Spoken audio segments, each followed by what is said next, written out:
siang semuanya. Selamat siang semuanya. Ya. Oke, apa kabar? Baik. Ada yang kurang sehat? Pernah enak badan? Ada yang kurang enak badan? Semoga yang kurang enak badan bisa sembuh dengan cepat, sesuai bisa pulih dengan cepat. Nah, sebelum kita mulai pembelajaran hari ini, alangkah lebih baiknya kita berdoa dulu menurut agama dan masing-masing. Untuk berdoa kali ini, saya akan minta agar dengan agama dari masing-masing. Sebelum kita mulai kegiatan, kita berdoa.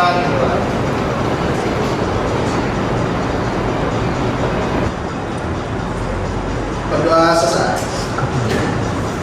Oke. Apa kabar? Sehat? Ya. Ada yang kurang ya? Ada yang kurang sehat, ada yang kurang enak badan. Semoga cepat pulih. Nah, hari ini kita akan mulai masuk ke bab yang baru, pertemuan yang baru tentang sebuah penelitian sosial sederhana. Di bab ini kita akan bicara tentang bagaimana cara menyusun sebuah penelitian yang baik dan benar. Bagaimana langkah-langkah yang pasti, bagaimana langkah-langkah yang tepat dalam menyusun sebuah penelitian. Tapi sebelumnya, saya harus memberitahukan dulu, ada yang namanya SDG. Jadi kita bermain dulu sebelum kita memulai pembelajaran. Jadi kita memulai mengetes fokus kalian, sudah siap nggak kalian menerima pembelajaran kali ini? Nah, SDG-nya, kita bermain SDG yang namanya left hand, right hand. Left hand, right hand, up and down. Beritanya adalah, silakan ketika saya bilang left hand, kan memegang tangan kanan kalian. Ketika saya bilang right hand, kan memegang tangan kiri kalian. Tapi ketika saya bilang up, silakan pegang bagian bawah, bagian dagu kalian. Ketika saya bilang down, silakan pegang bagian kepala kalian. Kita mulai. Kita mulai pemanasan dulu. Tangannya di bawah semua, tangannya di bawah. Oh ya, satu lagi kalimatnya adalah yang kalian lakukan adalah dengan kalimat perintah. Misalnya, pegang right hand kalian. Nanti kalian pegang.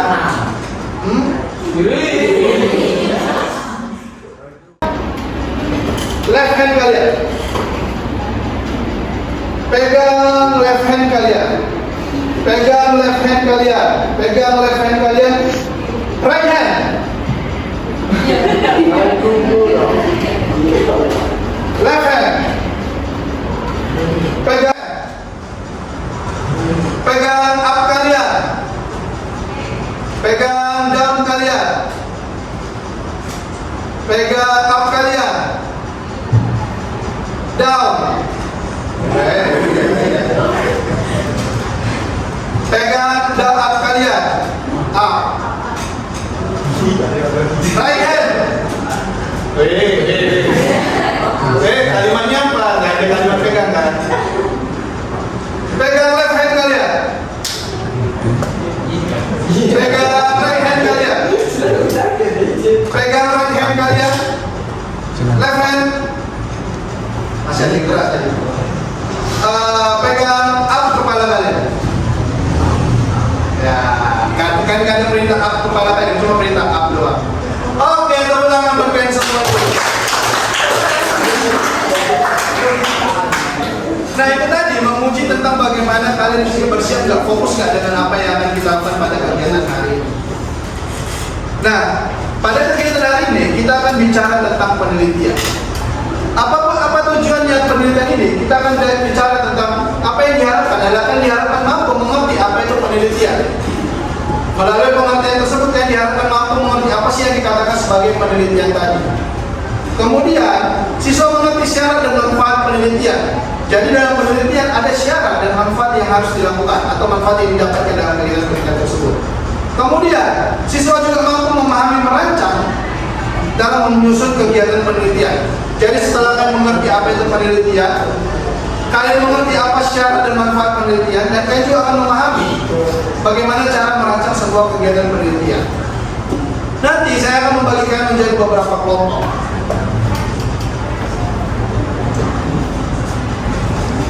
Sebelum kita memulai, saya ada beberapa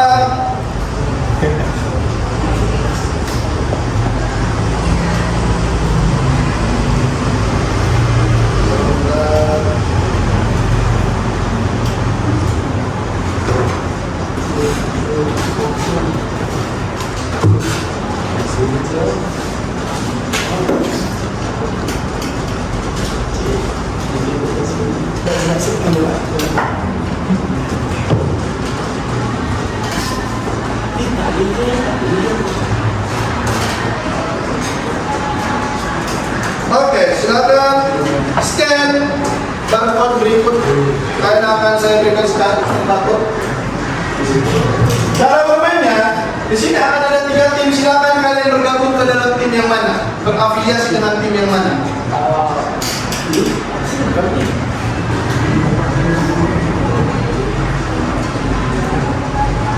Ada 2 tim, ada 3 tim, Fiber, Kangaroo, dan Frog. Silakan kalian bergabung ke dalam tim yang mana. Silakan.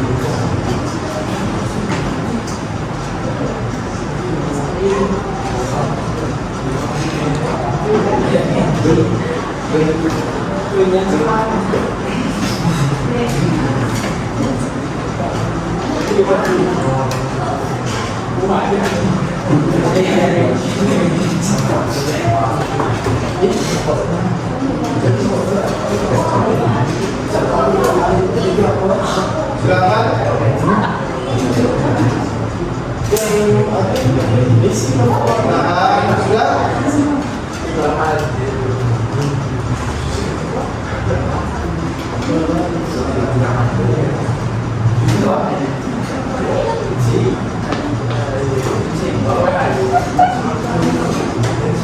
Sudah? Ada yang belum? Baru ada yang belum? Silakan kalian memilih bergabung ke tim yang mana. Gabung sendiri ya?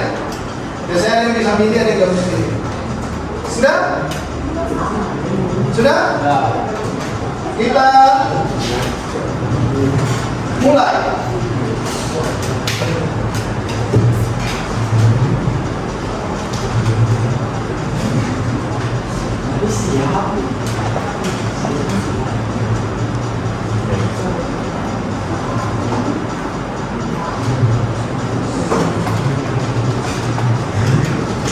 Nanti kita lihat tim mana yang memiliki peluang atau nilai yang paling banyak.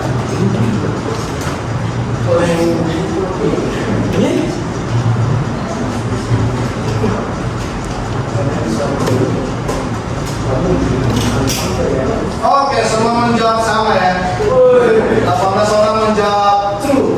Kita lihat hasilnya. Tim Frog memimpin dengan 954 poin. Oke, kita masuk ke pertanyaan berikutnya.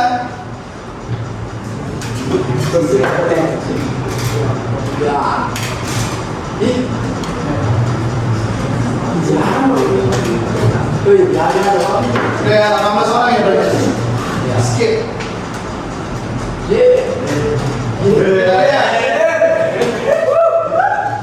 Gimana yang masih memimpin? Masih Frog yang memimpin.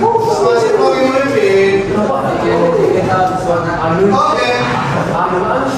3 player just hit answer strictly. Berarti ada 3 pemain yang secara berturut yang benar 3.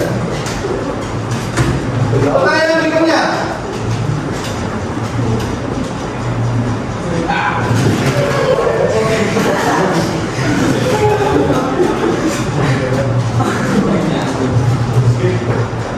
Sudah ya? Kita skip. Kita lihat perolehan nilai. Tim Frog tadi siapa tim Frog angkat tangan? Saya. Next.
Ada yang salah. Masih ada yang lebih dua siapa?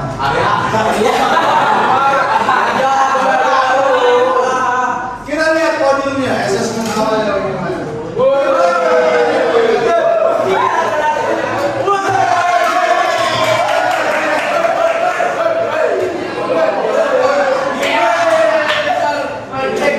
Bro, dari tim yang paling benar menjawab pertanyaan ini. Bro, mana nih bro?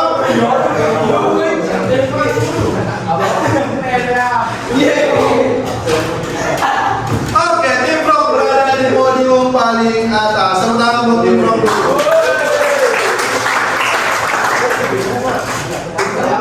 Oke, dari beberapa games tadi, itu adalah cara yang menguji bagaimana pemahaman dasar kalian tentang sebuah penelitian. Tadi kita sudah bicara tentang beberapa hal. Kita sudah bicara tentang beberapa hal dalam kegiatan penelitian. Saya sudah menjawab. Nah, pertanyaan saya, kira-kira menurut kalian apa itu penelitian? Setelah kita menggunakan media tadi, kira-kira menurut kalian apa itu penelitian?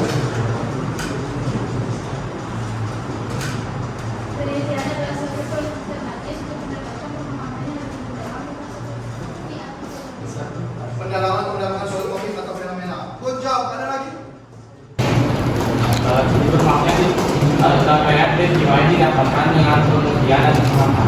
Terkait pengalaman yang dilakukan pengujian dan pengamatan. Terkait pengalaman yang dilakukan. Sip. Ada lagi? Sip. Ada lagi? Rangkaian usaha untuk memperoleh informasi. Ada lagi? Rangkaian usaha untuk memperoleh informasi. Ada lagi?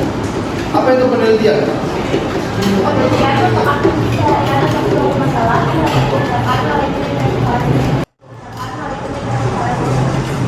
Oke, good job.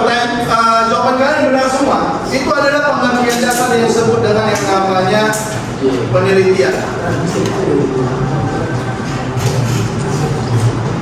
Nah, apa itu penelitian? Penelitian adalah tindakan dalam upaya pemecahan masalah yang dilakukan dengan cara penelitian dengan langkah-langkah yang sistematis. Jadi yang namanya penelitian pasti menggunakan langkah-langkah yang bersifat sistematis.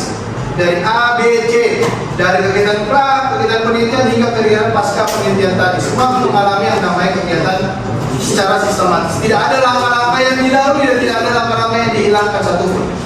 Jadi yang namanya penelitian pasti akan menggunakan langkah-langkah yang bersifat sistematis tadi. Mulai dari kan mengumpulkan data, sebelum mengumpulkan data kan harus menentukan judul, kan harus menentukan topik penelitian, kan harus menentukan apa yang mau teliti. Itu namanya kegiatan merancang penelitian. Jadi apa manfaat penelitian? Manfaat penelitian ada tiga: menguji, menyelidiki, dan memecahkan masalah. Jadi dengan penelitian kalian akan bisa menguji pendapat orang lain, hipotesis orang lain, penelitian orang lain masih relevan atau tidak, atau menyelidiki kebenaran atau tidak benarnya suatu hal. Misalnya ada orang yang mengatakan bahwa miras bisa menjadi pengaruh anak-anak remaja di masyarakat kita. Nah, dengan hal tersebut kan mau menyelidiki benar nggak pendapat tersebut? Apakah cuma asumsi belaka? Itu didapatkan dengan cara penelitian. Atau memecahkan masalah, kan misalnya tiba-tiba diangkat kerja di dalam instansi pemerintahan, kan diminta melakukan pemecahan masalah. Ya, langkah yang harus kita lakukan adalah dengan cara melakukan penelitian itu sendiri. Jadi ini adalah manfaat penelitian yang bisa kita rasakan dalam kehidupan kita di masyarakat. Sampai di sini ada yang mau bertanya? Ada? Yakin? Oke. Jadi seorang peneliti juga harus memiliki cara berpikir. Jadi fokusnya adalah seorang peneliti itu harus memiliki cara berpikir yang berbeda dengan orang yang tidak melakukan penelitian sama sekali. Makanya saya katakan di awal bahwa yang namanya gosip itu tidak termasuk ke dalam tindakan penelitian. Kenapa? Karena dia tidak melalui langkah yang bersifat sistematis. Dia tidak menggunakan cara, dan ditambah mereka tidak menggunakan cara berpikir dari seorang peneliti. Apa yang cara berpikir seorang peneliti? Pertama, seorang peneliti harus bersifat skeptis, harus berpikiran skeptis ya. Nggak boleh langsung percaya dengan apa yang dikatakan oleh orang yang ada di sekitar penelitian, termasuk dari narasumber, termasuk dari rekan dengan rekan timnya juga. Tidak boleh langsung percaya. Yang dikatakan rekan tim itu tidak boleh langsung kita percaya langsung mentah-mentah. Kita harus menguji. Itu kenapa cara berpikir yang kedua adalah bersifat analitis. Apa yang dikatakan oleh narasumber tersebut, dia harus mampu analisa dulu. Apakah ini sesuatu hal yang benar? Apakah ini diada-ada? Ataukah ini dikhayalan? Ataukah ini bersifat fiktif? Itu dia harus memiliki cara berpikir analitis yang dibarengi dengan cara berpikir kritis. Jadi skeptis, analitis, dan kritis itu harus berjalan beriringan dalam dunia penelitian. Kemudian seorang peneliti juga harus bersikap jujur. Kalau benar-benar ditemui, katakan benar ditemui. Kalau dia ditemui di lapangan, bilang aja nggak ditemui. Oh, datanya tidak sesuai dengan apa yang kita harapkan. Udah, jujur aja. Jangan diada-ada. Jangan demi kenyamanan bersama, demi datanya sesuai dengan harapan kalian memasukkan data. Bayangkan ketika kalian melakukan penelitian dalam sebuah tim, satu orang yang memasukkan ini diikuti oleh orang lain, diikuti oleh satu tim lain, diikuti oleh tim lain. Data kalian yang akan berantakan. Tiba-tiba data kalian sesuai dengan ketika berada di surga nanti. Semua sempurna. Dan yang terakhir, seorang peneliti harus memiliki berpikir yang terbuka. Harus mau menerima kritikan dari orang lain, harus mau menerima saran dari orang lain, harus mau menerima penelitian orang lain untuk menjadi bahan masukannya. Jadi yang namanya peneliti itu harus bersikap terbuka. Jangan tertutup. Jangan menganggap bahwa karyanya adalah yang paling baik, karyanya yang paling hebat, jadi orang tidak bisa melakukan kritik. Jadi yang namanya peneliti itu harus bersifat terbuka. Jadi selain skeptis, analitis, kemudian kritis, seorang peneliti juga harus bersikap jujur dan terbuka. Jujur dia dengan apa yang ditemukan di lapangan, jujur dengan apa yang dirasakannya di lapangan, jangan diada. Dan terbuka tadi. Misalnya teman kalian, Pak, ini penelitian tidak sesuai dengan apa yang dilakukan. Kalian harus bersikap terbuka. Jangan bersifat tertutup dan menolak pemberitahuan atau pembelajaran dari orang lain. Sampai di sini ada pertanyaan? Ada? Nggak ada ya? Kemudian sampailah kita ke menu utama, yaitu merancang sebuah penelitian. Yaitu kita merancang sebuah penelitian. Ada beberapa kegiatan yang bisa kita lakukan dalam merancang sebuah penelitian, yang harus kita lalui dalam kegiatan merancang sebuah penelitian. Yang pertama, tentu kita harus menentukan judul penelitian dulu. Kemudian kita akan menentukan rumusan masalah, menentukan tujuan dan manfaat penelitian, kemudian memberikan kerangka berpikir, menentukan populasi dan sampel, serta menentukan metode dan teknik pengumpulan data yang akan kalian lakukan.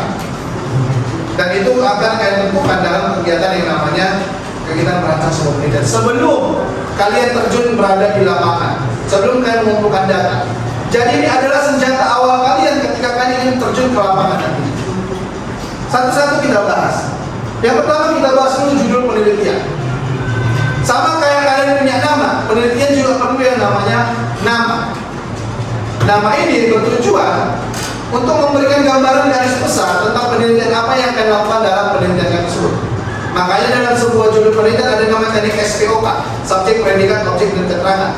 Tujuannya apa? Agar orang bisa mengetahui apa masalah yang kalian teliti, bagaimana cara berpikir kalian, metode yang kalian gunakan, dan lokasi di mana kalian melakukan penelitian tersebut. Itu namanya judul penelitian. Makanya menggunakan kalimat SPOK, subjek, predikat, objek, dan keterangan. Dan membuat judul itu ada kriterianya. Nggak sembarangan dalam membuat judul penelitian. Sama kayak kalian membuat nama kalian. Orang tua kalian kan nggak sembarangan membuat nama kalian kan. Pasti ada doa di balik nama kalian. Misalnya gede, bukan gede nama klan ya. Misalnya Wiguna itu artinya berguna bagi nusa dan bangsa. Serius, kalau kalian mengartikan dalam kata sastra itu berguna. Walaupun ya kita nggak tahu ya dia berguna atau tidak. Tapi ada doa yang diselipkan orang tua kalian ketika kalian memiliki nama tersebut. Sama dengan yang namanya judul penelitian. Di judul penelitian bedanya itu menggambarkan garis besar daripada permasalahan yang kalian teliti. Dan dia perlu membuat ada beberapa kriteria dalam membuat judul penelitian. Yang pertama, sebuah judul penelitian harus menarik minat baca. Siapa? Yaitu calon pembaca daripada penelitian kalian nantinya. Siapa yang mau kalian sasar lewat penelitian kalian tersebut? Teman sejawat kalian kah? Atau orang lain di luar daripada lingkungan sekolah ini, atau orang tua kalian, siapapun itu kan harus pastikan siapa yang mau kalian sasar. Makanya pastikan menarik minat baca. Kemudian, selain menarik minat baca, judul penelitian harus bisa kalian lakukan. Percuma judul kalian bagus, tapi penelitian kalian tidak bisa kalian lakukan. Misalnya kan meneliti tentang kearifan lokal di masyarakat Makassar, Sulawesi Selatan. Bagus, tapi belum tentu bisa kalian lakukan. Dan yang terakhir, sebuah judul penelitian, ini yang paling dilarang dalam kegiatan penelitian manapun. Tidak hasil duplikasi. Jangan pernah melakukan kegiatan duplikasi atau kegiatan copy paste dalam kegiatan penelitian. Makanya kita dalam penelitian ini disebut dengan cara ATM, anjungan tunai mandiri, bukan. Amati, tiru, dan modifikasi, bukan ATP. Amati, tiru, plot, plot. Nanti kita dimarahin abang-abang yang ada di sana. Kita boleh menggunakan penelitian orang lain, tapi bukan sebagai penelitian kita. Tapi kita menggunakan sebagai referensi penelitian kita nantinya. Jadi itu adalah judul penelitian. Sampai di sini ada pertanyaan? Ada pertanyaan? Gak ada ya? Kemudian ada nama rumusan masalah. Setelah kita memiliki judul penelitian, kita memiliki nama rumusan masalah. Apa itu rumusan masalah? Itu pertanyaan-pertanyaan yang ingin kita pecahkan dalam penelitian. Jadi ini adalah pertanyaan besar yang akan kalian pecahkan dalam penelitian kalian yang mendukung hasil daripada penelitian kalian. Mungkin kita lihat contohnya langsung. Ini adalah salah satu contoh daripada latar rumusan masalah dalam sebuah penelitian. Kalau kalian perhatikan, dia menggunakan kalimat tanya di depannya, yaitu bagaimana, bagaimana, dan bagaimana. Kenapa? Karena memang tujuannya adalah pertanyaan-pertanyaan aja, pertanyaan secara garis besar. Dan biasanya sebuah rumusan masalah itu dia akan lebih dari 4 pertanyaan yang akan dipecahkan. Dan bahkan sekarang peneliti lebih banyak menggunakan 3 rumusan masalah. Yang saya ada di contoh teman ini, dia memiliki 3 rumusan masalah. Bagaimana prinsip, bagaimana falsafah, dan bagaimana peran dan fungsi. Jadi ini yang akan dipecahkannya dalam penelitian tersebut. Jadi soal peneliti ini yang akan dipecahkan dalam penelitiannya adalah 3 pertanyaan ini. Sampai sini ada pertanyaan? Ada pertanyaan sampai sini? Atau sudah mulai pusing, mulai mual? Nah, sekarang kita masuk ke tujuan penelitian. Tujuan dan manfaat penelitian. Tujuan penelitian itu adalah untuk menjawab rumusan masalah. Kalau kita perhatikan tadi bahwa rumusan masalah itu menggunakan kalimat tanya. Nah, di tujuan itu adalah untuk menjawab rumusan masalah tadi. Sementara manfaat adalah manfaat yang dirasakan pembaca ketika membaca hasil penelitian kan nantinya. Jadi apa manfaat yang akan dirasakan oleh pembaca ketika membaca hasil daripada penelitian kan nantinya secara utuh? Apa manfaatnya? Manfaatnya apa? Kira-kira kalian merasakan dalam penelitian tersebut apa yang akan dirasakan oleh pembaca ketika melihat hasil penelitian kan nantinya? Makanya manfaat penelitian itu dibagi menjadi 2. Manfaat penelitian itu dibagi menjadi 2 bentuk. Ada namanya manfaat teoritis, yaitu manfaat secara akademis. Misalnya, apa sih manfaat dari penelitian tersebut secara akademis? Misalnya sebagai sumbangsi penelitian atau sejenisnya. Dan manfaat praktis atau manfaat langsung yang bisa dirasakan oleh orang lain ketika membaca laporan penelitian kalian nanti. Jadi ini adalah manfaat daripada penelitian kalian. Jadi dibedakan menjadi teoritis dan manfaat praktis. Manfaat teoritis adalah secara akademis, manfaat praktis adalah secara langsung yang bisa dirasakan oleh orang tersebut ketika membaca hasil penelitian kalian. Mungkin kan Pak bentuknya gimana? Ini bentuk tujuan daripada penelitian. Dan dia menjawab daripada rumusan masalah yang sudah dibuat tadi. Ketika rumusan masalah kalian 3, berarti tujuan penelitian adalah 3. Jika rumusan masalah kan ada 4, berarti tujuan masalah kan adalah 4. Dan bagaimana bentuk daripada manfaat? Bentuk manfaat yang bisa kita lihat adalah seperti ini. Makanya saya bilang manfaat teoritis, ada nama manfaat teoritis, ada nama manfaat praktis. Jadi manfaat ini dibedakan secara kegunaannya. Secara teoritis untuk akademik, secara praktis itu untuk hal langsung yang bisa dirasakan oleh orang lain ketika membaca penelitian kalian. Sampai sini ada pertanyaan nggak? Nggak ada? Yakin? Serius? Ya Pak? Sekarang kita bicara kerangka berpikir. berpikir. Kerangka berpikir adalah bagian yang menggambarkan hubungan teorikal dalam penelitian yang dilakukan. Mungkin bingung juga. Jadi simpelnya gini, kerangka berpikir ini adalah bagaimana cara orang bisa mengetahui bagaimana kalian berpikir dalam penelitian tersebut dengan memainkan antara teori sosiologi yang kita sudah pernah belajar teori sosiologi ya. Masih ingat ya? Di semester 1 di bab 1 kemarin kita sudah menyinggung beberapa teori sosiologi. Nah, di sini teori sosiologi itu kalian masukkan dan kalian kaitkan dengan bagaimana cara berpikir kalian dalam penelitian tersebut. Mungkin kalian bingung. Bentuknya seperti ini.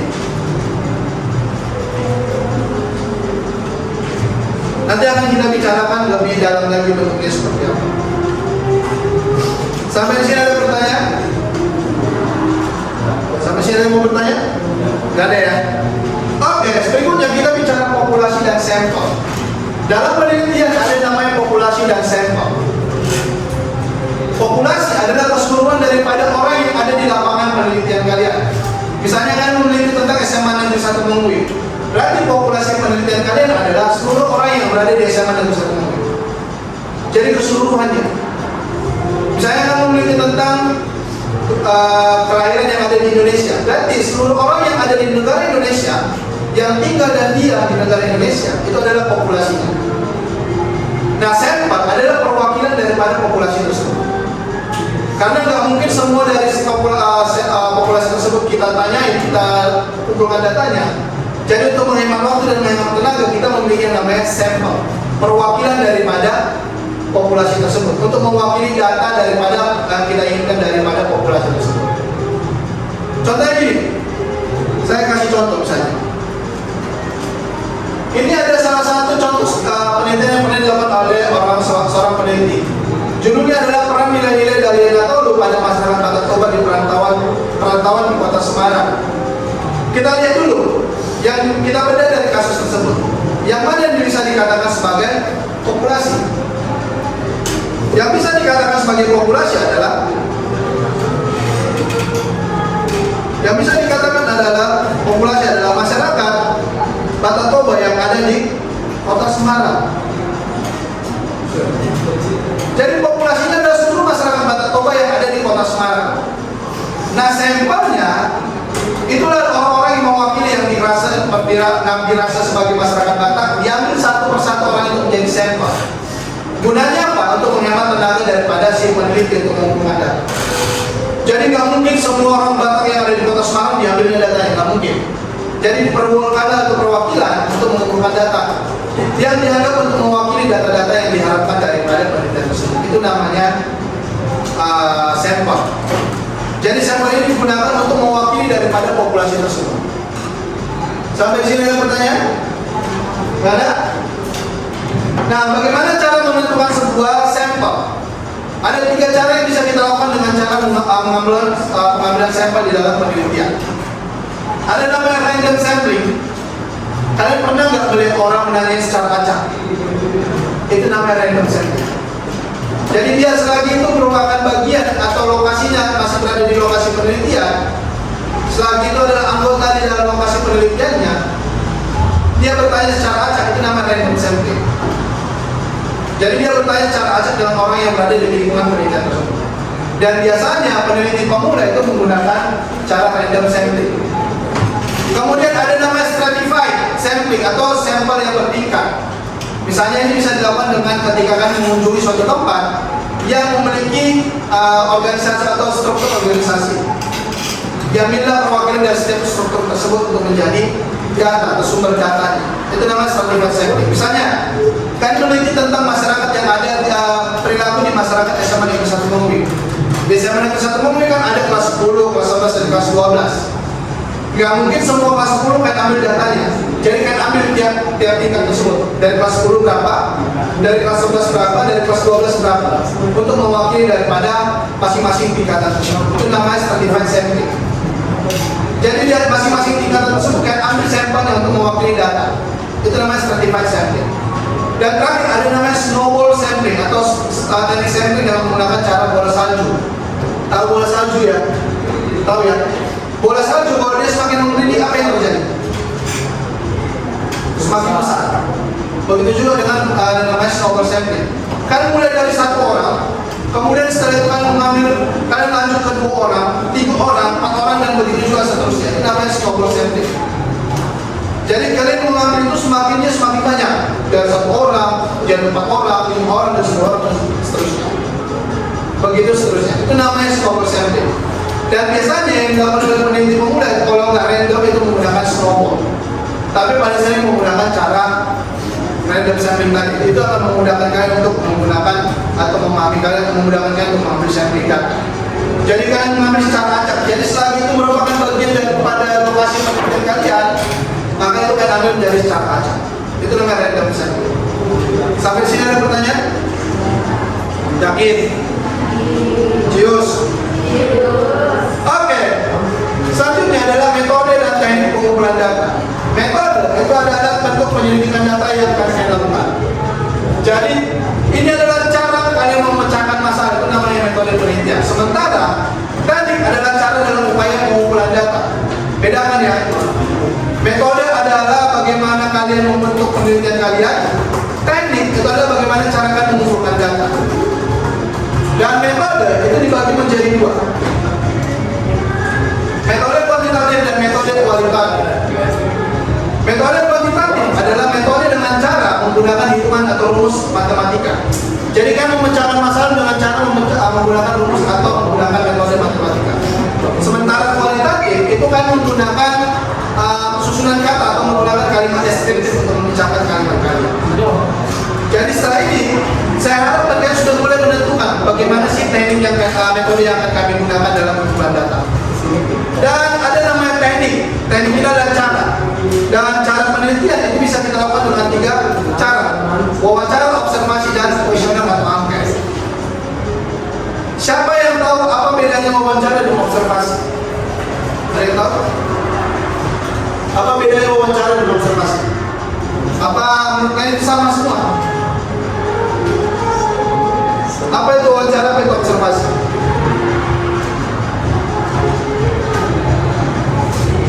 Oke, simpelnya gini.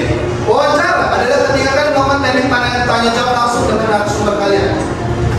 Dan wawancara itu bisa dikategorikan dengan 2 hal, yaitu wawancara langsung dan wawancara tidak langsung. Wawancara langsung adalah ketika kalian berhadapan langsung dengan narasumber kalian. Wawancara tidak langsung ketika kalian menanyai narasumber kalian dengan menggunakan media, bisa menggunakan HP, email, dan sejenisnya. Sementara observasi adalah pengamatan yang kalian lakukan di dalam lapangan. Bedakan ya, wawancara tanya jawab, observasi adalah pengamatan di dalam lapangan. Dan yang terakhir ada nama kuesioner atau memberikan lembar jawaban kepada orang, lembar pertanyaan kepada orang lain untuk dijawab oleh narasumber tersebut. Itu namanya kuesioner. Sampai di sini ada pertanyaan? Ada pertanyaan sampai di sini? Yakin? Oke, kalau tidak ada, kita akan melakukan pembagian kelompok. Kita akan menggunakan media, mungkin ini nggak asing dengan kalian ya. Kita akan menggunakan media kartu untuk pembagian kelompok kalian.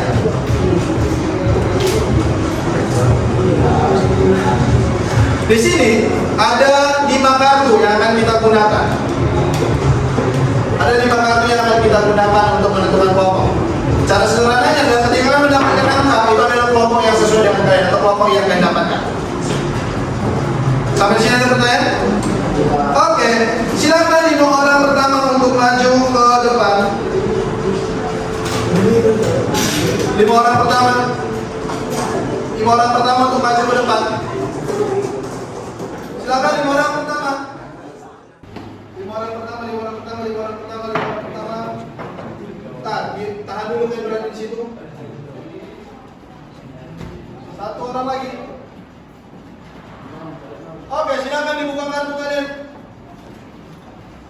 1. Yang mendapatkan 1 angkat tangan. 1, 2, 3, 4, 5. Oke. Silakan 5 orang berikutnya. 5 orang berikutnya.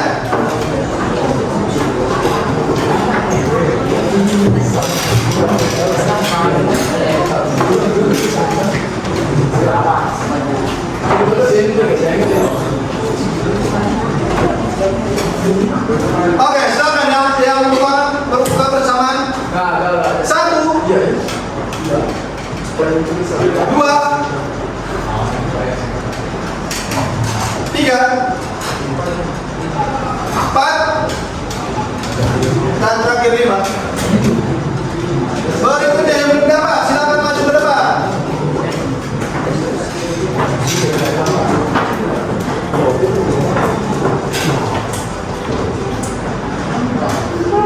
Satu angkat tangan. Oke, 1, 2, 3, 4, 5. Ada yang belum? Silakan maju ke depan.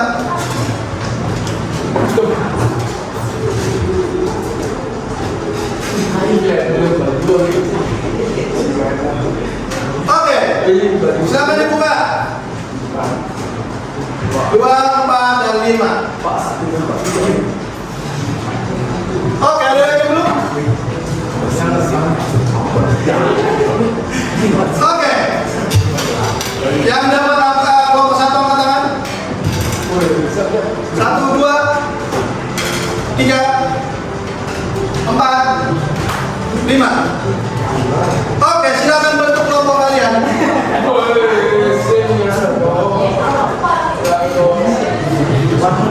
Silakan langsung bentuk kelompok kalian.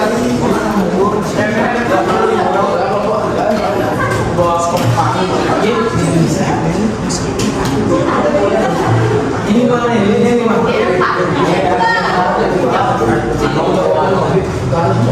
ini mana? Lima. Silakan langsung bentuk kelompoknya. Satu-satu. Banyak kelompok di mana?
Oke. Sudah sebelum kelompok 1 mengatakan 2, 3, 4, 5.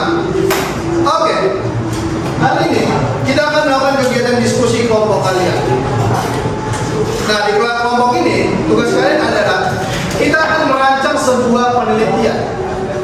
Tentunya dalam sebuah penelitian kalian harus ditentukan tema daripada penelitian yang akan kalian lakukan. Di sini ada namanya spinning wheel. Akan ada spinning wheel yang bisa kalian gunakan, bisa kalian tentukan untuk menentukan tema daripada penelitian kalian. Silakan masing-masing perwakilan kelompok bisa maju ke depan. Bisa bebas. Masing-masing perwakilan kelompok. Kelompok 1. Silakan klik di sini.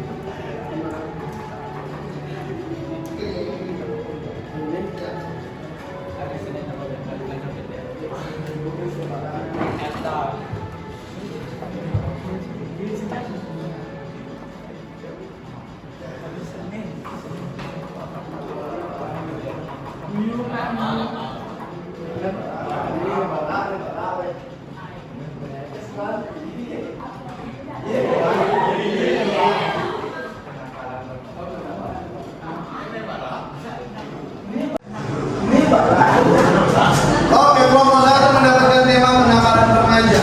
Kelompok 2 silakan.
Oke, kelompok 3 mendapatkan tema tentang politik. Kelompok 3 mendapatkan tema tentang politik. Silakan kelompok 4.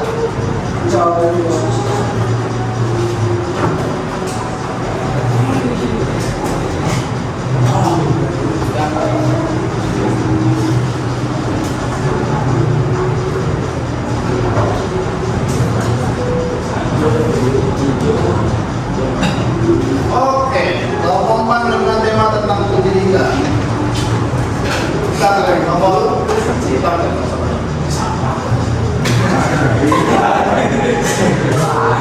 Oke, kelompok 5 terakhir.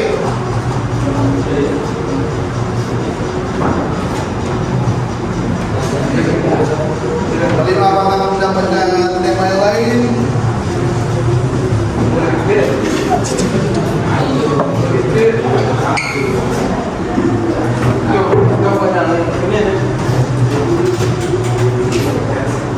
Oke, pendidikan. Kelompok 5 mendapatkan tema pendidikan. Oke, kelompok 1 temanya apa tadi? Kenakalan ya. Kelompok 2 kenakalan juga. Kelompok 3 politik. Kelompok 4 pendidikan. Kelompok 5 pendidikan juga. Oke, kegiatan kalian hari ini adalah yang akan kalian lakukan pada pertemuan kali ini adalah kalian akan saya minta merancang sebuah penelitian. Sebuah penelitian. Ada 3 aspek yang harus kalian rancang dulu.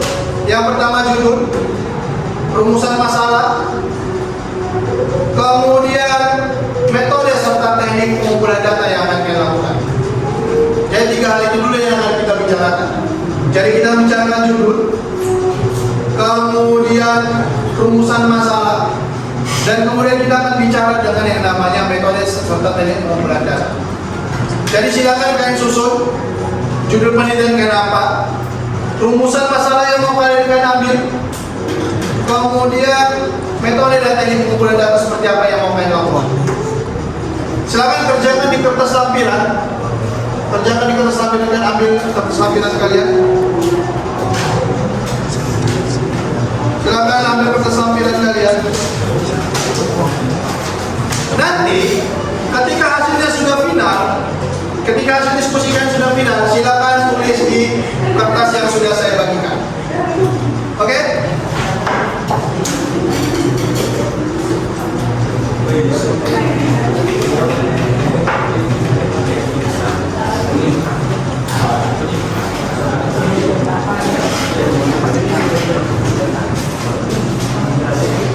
Ini hasil finalnya tadi. Jadi silakan kertas tampilannya itu orang-orang kalian. Silakan cari referensi sebanyak mungkin.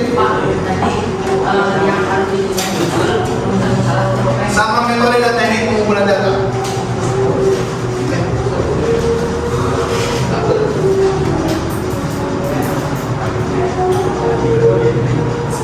Silakan lakukan kegiatan diskusi kalian.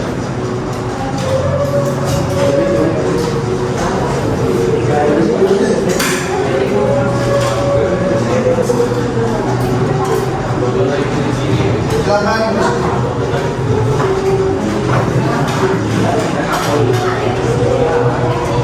Boleh. Silakan cari referensi sebanyak mungkin di internet ya. Gimana?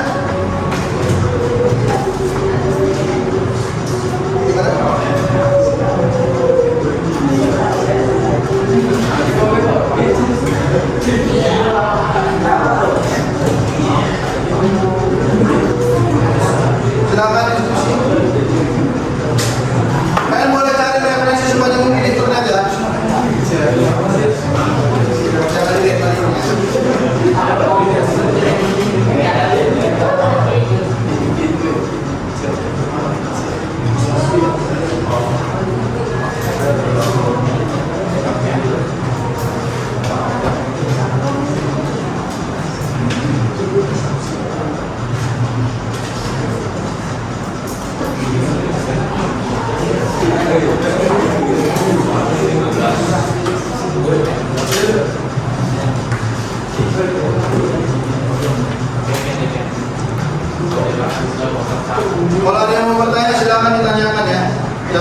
yang bertanya?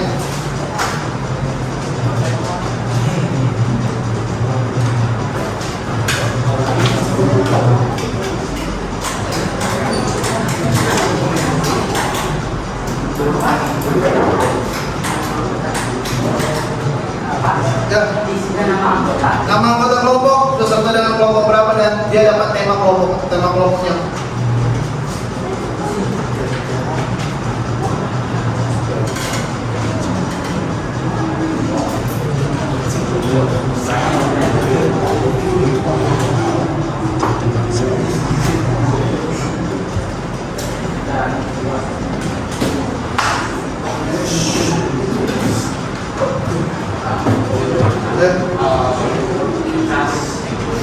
Boleh.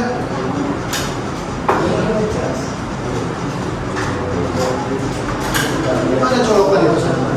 Itu juga colokan. Itu sama kelompoknya. Ada colokan.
1,5 jam, durasinya 1,5 jam.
Judul itu tidak boleh ada kalimat tanya di dalamnya. Dia cuma kalimat untuk menjelaskan. Tidak perlu ada kata kenapa. Saya contoh, pernah ada fungsi bla bla bla terhadap masyarakat bla bla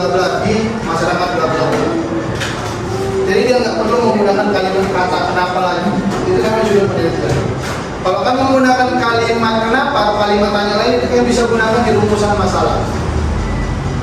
Jadi yang namanya teori itu tidak perlu menggunakan kalimat tanya lain. Makanya menggunakan cara SPOK ya, subjek, predikat, objek, keterangan. Keterangan di sini biasanya adalah keterangan tempat. Pas seringnya digunakan keterangan tempat atau kemudian menggunakan keterangan tempat.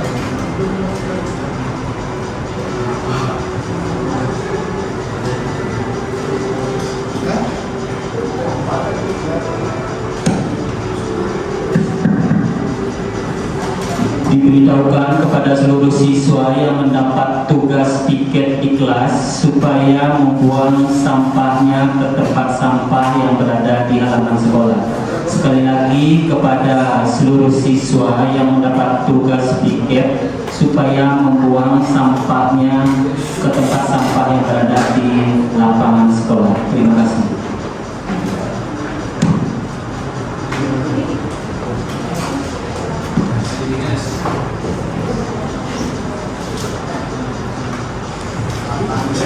Dia kalau rumusan masalah biasa menggunakan kalimat 5W1 ya. Apa, mengapa, bagaimana, di mana, tapi di mana zaman sekarang menggunakan di rumusan masalah. Paling banyak menggunakan apa, kenapa, dan bagaimana. Dan bagaimana paling banyak menggunakan kata oleh 5W1.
Peran politik di mana? Setiap peran politik itu masih ada beda-beda, beda peran politik. Kamu bilang di kalangan SD, kalangan siswa SMA Satu Murni, itu pandangan politiknya akan berbeda dengan orang yang berada di partai. Nah, kalian harus tentukan juga. Makanya ada kalimat katanya SPOK, subjek, predikat, objek, keterangan. Keterangan tempatnya biasanya digunakan di mana? Mau lokasi di mana menitipkan ini? Oke, kamu ini tentang peran politik. Peran politik di mana? Peran politik di OSIS dengan di partai itu berbeda loh. Walaupun sama-sama sistem politik, tapi peran politik itu berbeda. Kamu mau di mana? Di kalangan mana dia berperan politik? Peran politik di kalangan masyarakat generasi orang tua dan generasi lain itu sudah berbeda. Nah, peran politik seperti apa yang mau kita ketahui?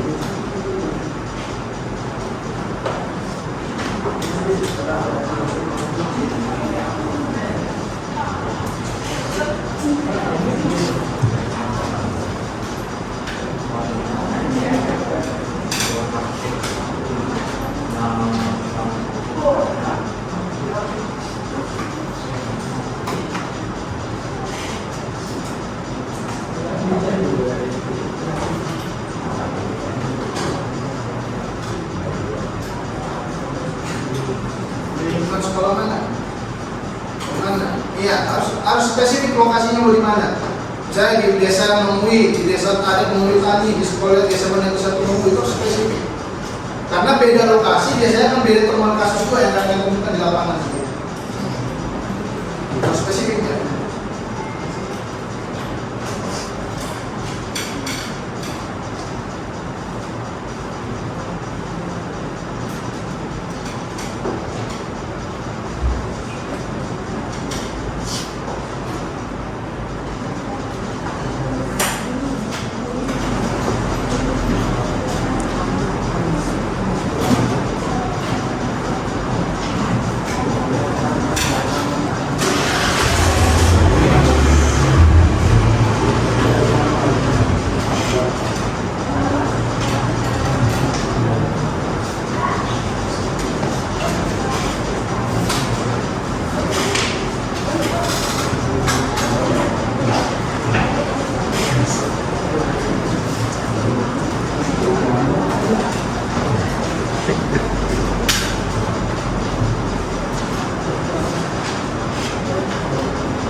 lokasi, beda masyarakat, beda objek penelitian, itu akhirnya bisa berbeda.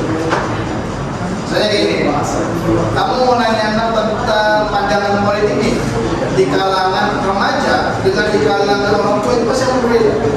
Remaja pasti akan bicara belakang, itu bicara yang lain, orang tua pasti akan bicara yang lain. Nah, kamu melihat bagaimana sudut pandangnya dari mana? Kamu melihat dari sudut, makanya diperlukan yang namanya lokasi itu secara spesifik. Karena itu menentukan sudut pandang orang tersebut terhadap masalah yang dimiliki. Makanya perlu dia spesifik lokasi.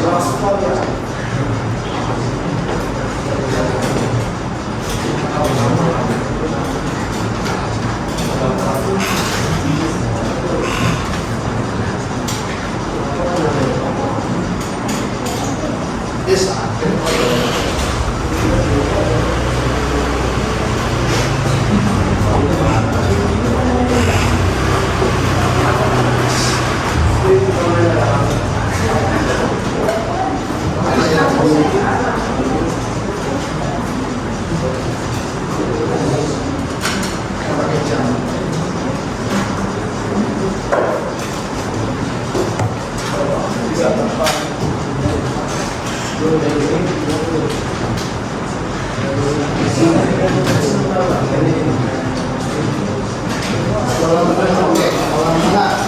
Di lokasi mana? Spesifik ya, lokasinya dari mana? Spesifik. Karena ini, kayak contohnya kayak tawaran remaja, tawaran pelajar itu. Tawaran pelajar di masyarakat X dan masyarakat itu bisa berbeda sudut pandang. Misalnya, dia mengatakan kenapa di desa ini terjadi pertengkaran gara-gara misalnya budaya mereka.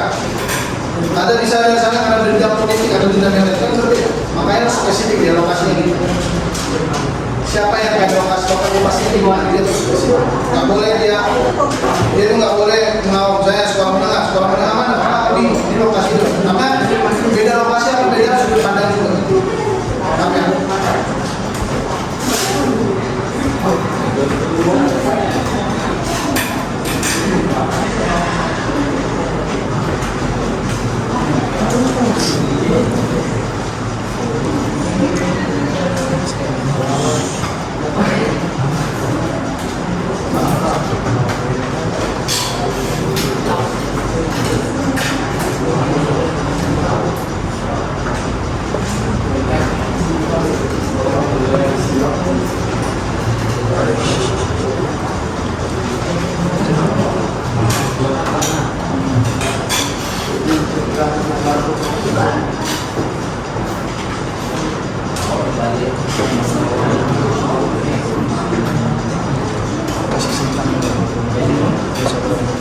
bisa tulis di kertas itu. Misalnya sekarang misalnya 5 berapa sisa.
Ada yang udah selesai? Enggak,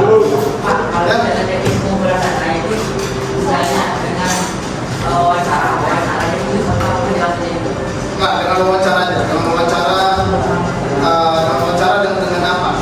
Misalnya, biasanya penelitian ini tidak cuma satu yang menggunakan teknik wawancara, teknik pengumpulan data. Biasanya menggunakan dua atau paling sedikit biasanya menggunakan dua. Nah, kira-kira dari tadi kita akan menggunakan teknik yang mana? Apakah wawancara dikombin dengan angket atau dengan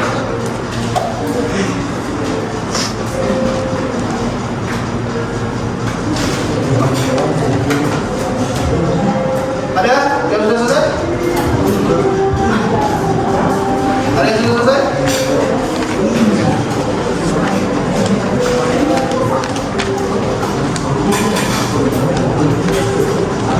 Ada yang sudah selesai? Ada yang sudah selesai?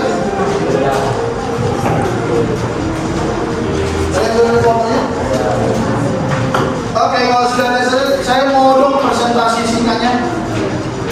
Presentasi singkat daripada yang udah ditemukan mereka. Tenang aja, di sini tidak akan ada yang salah dan nggak ada yang salah.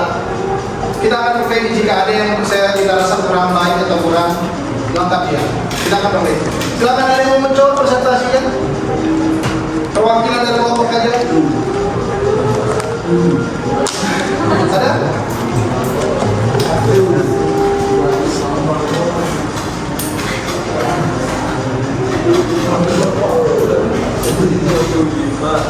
Ada yang mau presentasi? Gak apa-apa, presentasikan aja gak apa-apa. Nanti kita akan bicara bersama-sama nanti.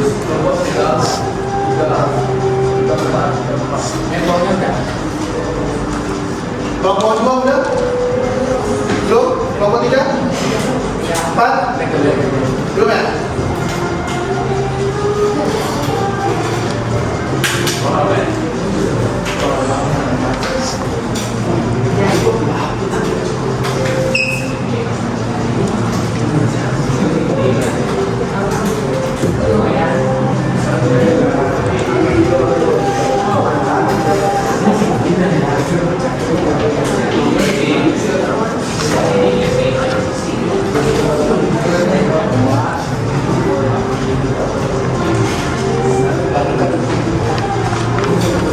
Ada yang mau presentasikan kelompoknya?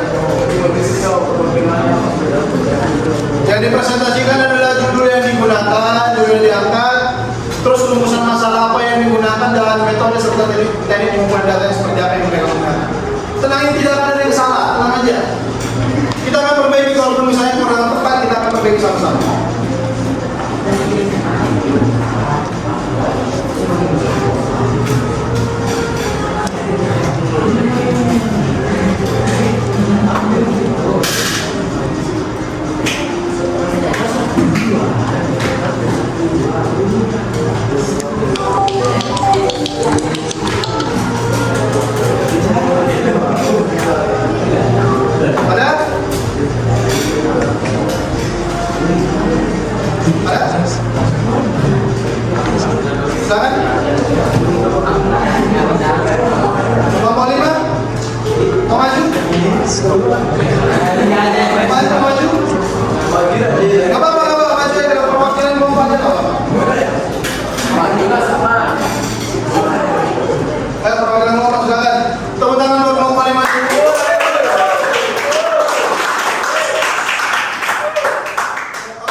Perkenalkan, saya dari kelompok 5 akan mewakilkan hasil kerja kelompok kami, yaitu pengaruh penggunaan metode pembelajaran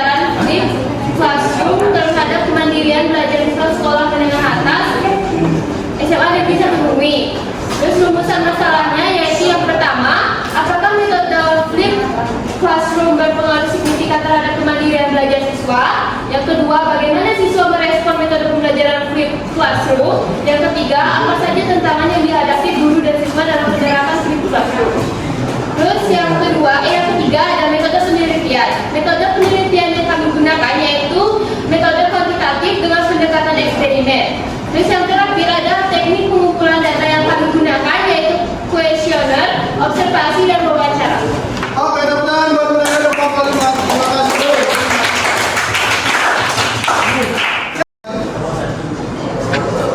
Oke, next kelompok berikutnya ada yang mau mencoba maju lagi?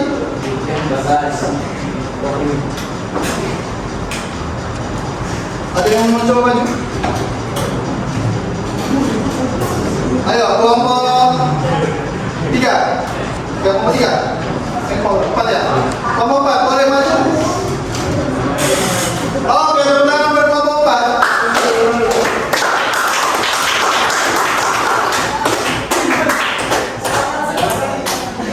Silakan kelompok 4 maju ke depan.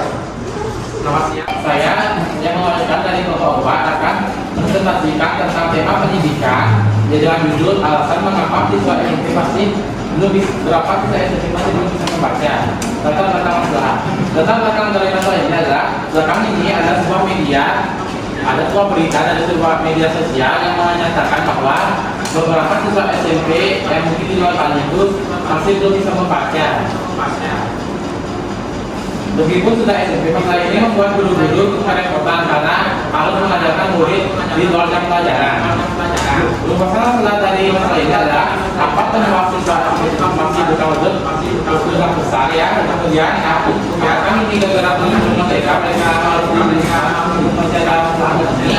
Kemudian bagaimana tindakan yang guru atau orang tua adalah masa pergunakan.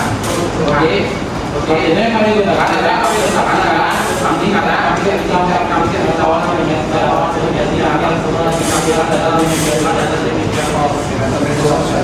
Nah, dari 3 tanda yang tadi, kira-kira ini dari mana nih? Observasi lama ya. Oke, berarti ada judulnya apa? Oke. Tepuk tangan buat mereka dulu.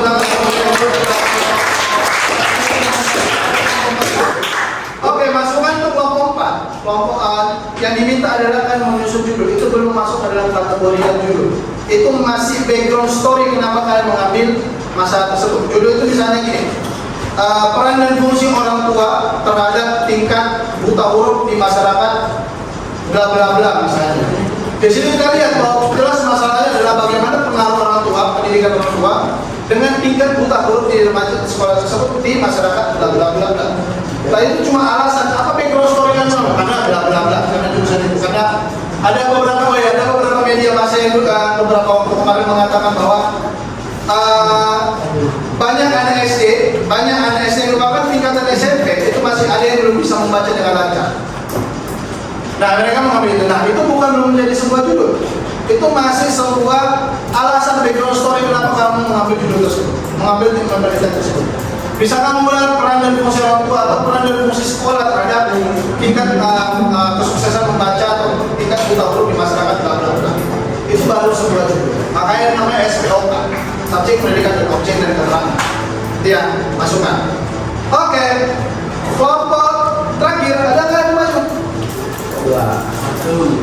Kelompok 1 ada? Ya. Boleh maju ke depan kelompok saya tepuk tangan. Ya. Tepuk tangan buat kelompok.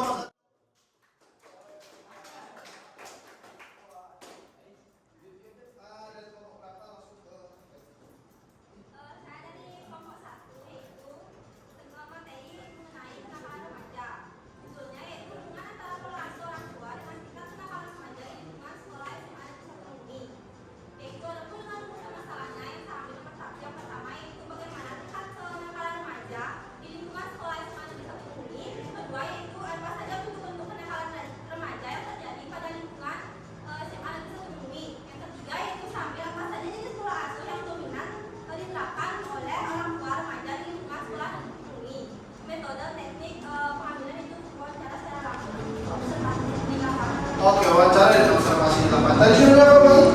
Hubungan antara pola asuh orang tua dengan tingkat kenakalan remaja di lingkungan sekolah.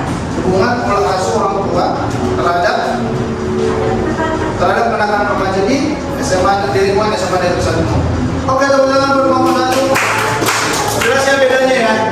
Di antara yang kalian sampaikan tadi dengan apa yang disampaikan teman-teman tadi, jelas beda di mana pembuatan judul. Saya tidak mengatakan itu salah. Dalam setiap pembuatan judul harus ada juga background story yang kenapa kalian mengambil cerita tersebut. Tapi yang diminta adalah judul. Yang dibaca orang adalah judul. Yang pertama kali bukan background atau latar belakang masalah. Makanya judul itu tersebut ada rasanya itu menarik dan menarik dengan baca dari pembaca. Sampai di sini ada yang mau bertanya nggak? Ada yang masih kurang jelas nggak? Ada? Oke. Dari kelompok yang tadi, kira-kira apa persamaan yang sudah disampaikan oleh teman-teman yang tadi sudah melakukan presentasi tadi? Apa persamaan dari judul mereka? Apa persamaannya? Dari apa yang sudah ditampilkan oleh teman-teman kalian?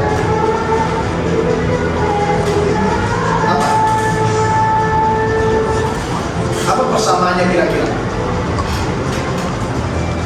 Persamaannya adalah tentang sebuah judul penelitian harus memenuhi syarat daripada yang sudah kita bicarakan tadi. Kalian contoh-contoh kan? Ya, menarik minat baca. Semua bisa dilakukan nggak? Bisa dilakukan Pak. Kenapa? Karena sama-sama lokasi terjangkau di antara masyarakat kalian. SMA Negeri 1 Manggilan rata-rata bisa kalian jangkau kan? Kemudian tidak ada hasil duplikasi. Pak, yang bagaimana dikatakan tidak duplikasi? Duplikasi adalah ketika kalian melakukan modifikasi terhadap apa yang sudah ada. Itu tidak akan bukan duplikasi.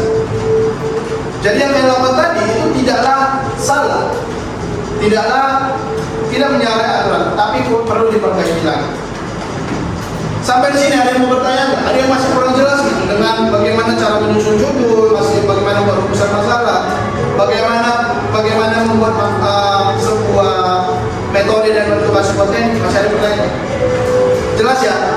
Nah nanti penelitian kali ini kan akan menjadi sebuah hasil penelitian yang lengkap, penelitian yang bisa dibaca orang lain untuk menambah hasanah pengetahuan mereka.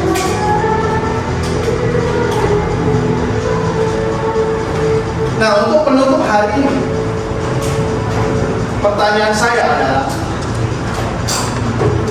apa manfaat yang bisa kalian rasakan ketika kalian sudah mengetahui bagaimana cara penelitian dan bagaimana merancang sebuah penelitian? Apa manfaat yang bisa kalian rasakan? Apa manfaatnya kira-kira? Setelah kita belajar ini nih, kira-kira apa yang bisa kalian lakukan terapkan langsung dalam masyarakat kalian nanti? Ada yang mau berpendapat? Ada yang mau berpendapat? Kira-kira apa sih yang bisa kalian terapkan langsung ketika kalian bisa menerapkan hasil daripada atau setelah kita membicarakan pembelajaran hari ini? Ada yang bisa memberikan pendapat? Silakan, ini nggak ada pendapat yang salah dan tidak ada pendapat yang benar-benar benar, nggak ada. Silakan berpendapat. Apa yang bisa kalian lakukan? Apa yang setelah pembelajaran ini kalian dapatkan? Apa yang akan kalian terapkan dalam masyarakat? Apa yang bisa kalian dapatkan dari pembelajaran ini? Yang bisa kalian terapkan dalam masyarakat? Ada? Dapat menemukan masalah. Yang kedua bergabung berdiri. Dapat menemukan suatu masalah yang terjadi dalam masyarakat. Dapat menemukan suatu masalah yang terjadi dalam masyarakat kalian. Oke. Thank you. Terima kasih tepuk tangan buat ya. Yang saya harapkan adalah setelah kalian mempelajari materi ini, kalian akan semakin peka dengan kehidupan yang ada di sekitar masyarakat kalian. Dan setelah mempelajari hari ini, kalian makin terbuka nalarnya bahwa tidak semua yang terjadi dalam masyarakat itu dapat kita percaya.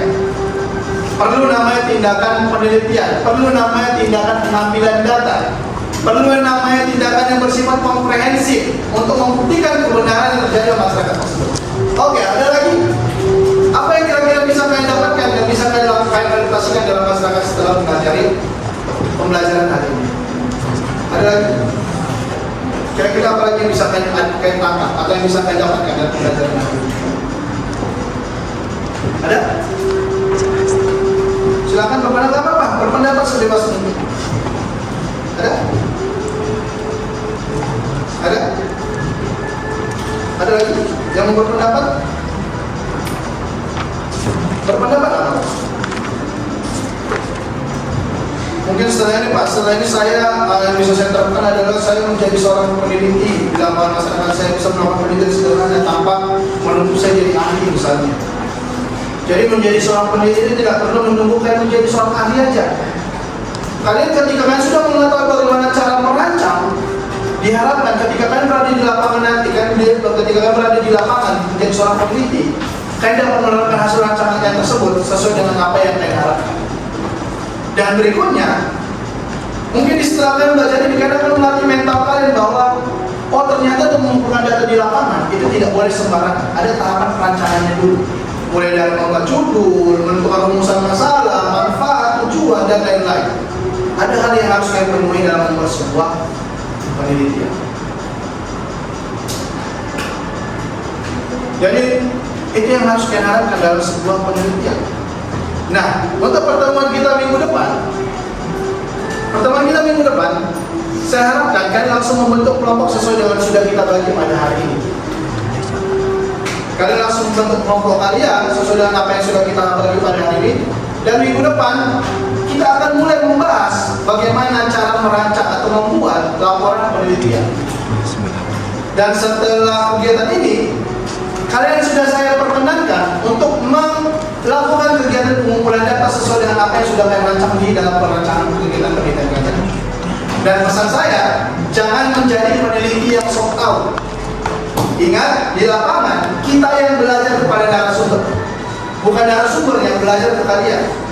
Walaupun narasumber tersebut memiliki pendidikan yang berada di bawah kalian, ingat, kita yang membutuhkan data mereka, bukan mereka yang membutuhkan data dari kita.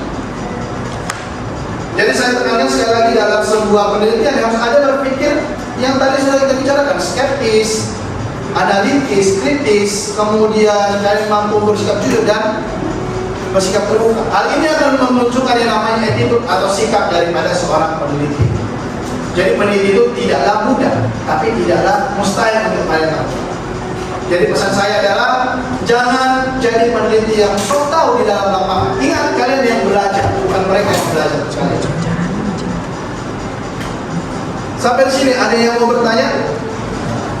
Ada yang mau bertanya? Yakin? Yakin ada yang mau bertanya? Ada yang mau bertanya sampai di sini? Oh ya, untuk pengerjaannya hari ini silakan dikumpulkan. Yang kertas kecil aja. Ya. Ya udah, nggak apa-apa, rekan-rekan sekali dikumpulkan.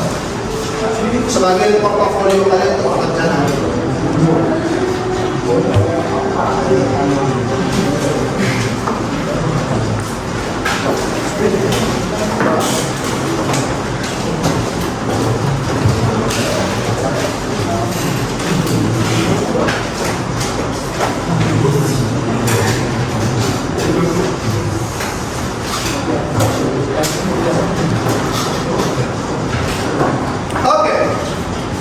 Oke, untuk menutup kalian hari ini, kita bermain ice breaking sekali lagi.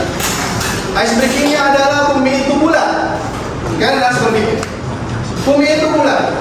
Jika 1 tambah 1 adalah 0, maka 8 tambah 8 sama dengan 1. Bermain sekali lagi, bumi itu bulat. Jika 2 tambah 2 adalah 0, 1 tambah 1 adalah 0, maka 3 tambah 3 tambah 3 tambah 3 sama dengan 0.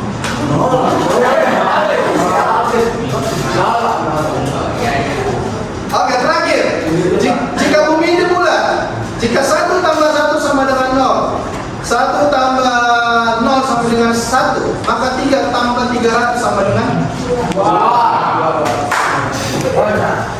Oke, tepuk tangan buat kalian semua. Terima kasih untuk atensinya. Terima kasih untuk kerjasamanya untuk pembelajaran hari ini. Terima kasih. Dan minggu depan kita lanjut lagi untuk pembelajaran berikutnya. Dan ingat refleksi yang sudah saya berikan tadi, bahwa kalian adalah peneliti pemula. Tidak perlu menjadi seorang tokoh ahli untuk menjadi seorang peneliti. Untuk mengakhiri pembelajaran hari ini,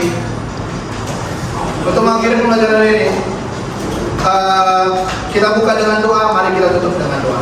Silakan berdiri. Untuk mengakhiri pembelajaran hari ini, berdoa dan berdoa kecil masing-masing, berdoa. Saya persilakan.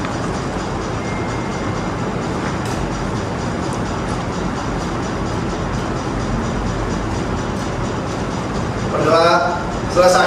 Terima kasih, boleh pulang.